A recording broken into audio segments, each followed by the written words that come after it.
It amazes me how fast like our side of the aisle just bends over to the agenda that's going on out there if it just like has a nice coat of paint on it. We've been trying to push for years against what's happening in Hollywood with all the woke content, and they've been pushing harder and harder and harder every single day. It seems like nothing can be made at this point without pushing like some LGBTQIA, whatever the heck the acronyms are at this point. And of course, Netflix's One Piece is no exception to this. They are pushing the woke at an extreme level. And of course, a lot of people on our side of the aisle are just like, it's a really good show. And of course, I did check this out because I saw so many people who are my friends who are saying this is a wonderful, wonderful thing. And sure enough, it is well done. It is the storyline, of course, does well. I hear it matches the manga. I've never read the manga before, and does a pretty good job with that. It has been filmed, and the sequences, the action looks good. It's definitely done in a way that doesn't take itself too seriously, and yet does provide a pretty good storyline all the way around. But it's got a major problem to it, and this is something that people are willfully ignoring, and I don't know why. Because like, if we just allow them to seep stuff like this, we know the slippery slope's extremely real at this point. We know that everything's being pushed into a trans agenda at this point, and this is what One Piece is doing. Okay, my name is John Delarose. I'm a #1 best-selling author and award-winning comic creator. If you want some non-woke content that's equally good without any of that stuff in it, here is my For Steam and Country. It just hit #1 bestseller for the third time in its publication history on Amazon. So thank you guys for supporting us this week. This is swashbuckling fantasy adventure with airships, pirates, of course, guns, lots of fun stuff that you will absolutely enjoy. If you're a One Piece fan, for sure. It's got some supernatural fun content that our characters have to deal with, and we have none of the weird woke agenda in here whatsoever. So check this out. That link is in the description below. I appreciate you guys for supporting us over the years.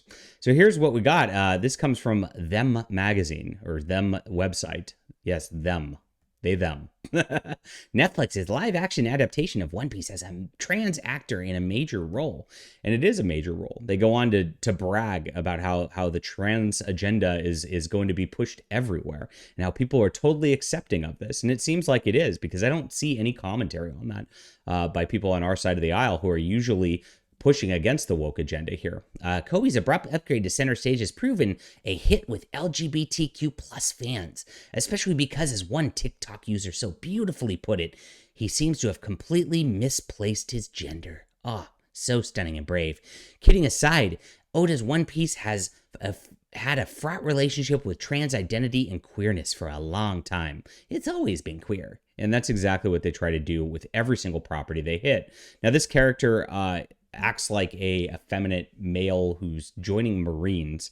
It's very bizarre, as it is, and sounds very weird. It sounds like a young, like, prepubescent boy in the actual show here when it looks like this. But you can see just like the facial features.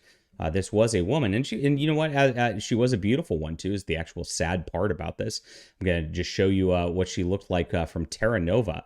And this was her before she went and just succumbed to her mental illness and tried to, I don't know what happened in her childhood. I don't know what happened with this stuff. I know a lot of these child actors have major problems in their upbringing and their lives, and that's what turns them into these warped creatures who then warp the next generation. But look at this here. I mean, like, what a sad state of affairs to take this beautiful girl and turn her into this monstrosity. And this is what's happening across the board. I'm really sad about this. And of course, more and more kids are getting confused intentionally by, of course, the satanic globalist regime leaders out there, by the people at Netflix and all these other places in the hellhole that is Hollywood, in order to try to, of course, force these agendas, which, of course, warp people, turn them away from God, turn them away from healthy lifestyles, and of course, lead to destruction in their lives, because there's big medical problems with, of course, doing this, which is the part that they don't tell you at the end of the day.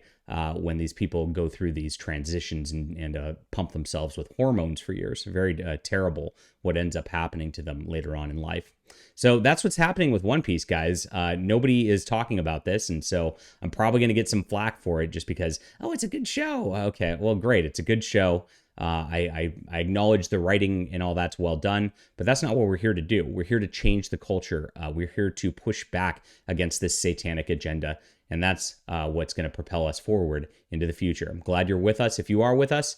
And if you're not, sorry, guys. It's just another example of Hollywood's devilry.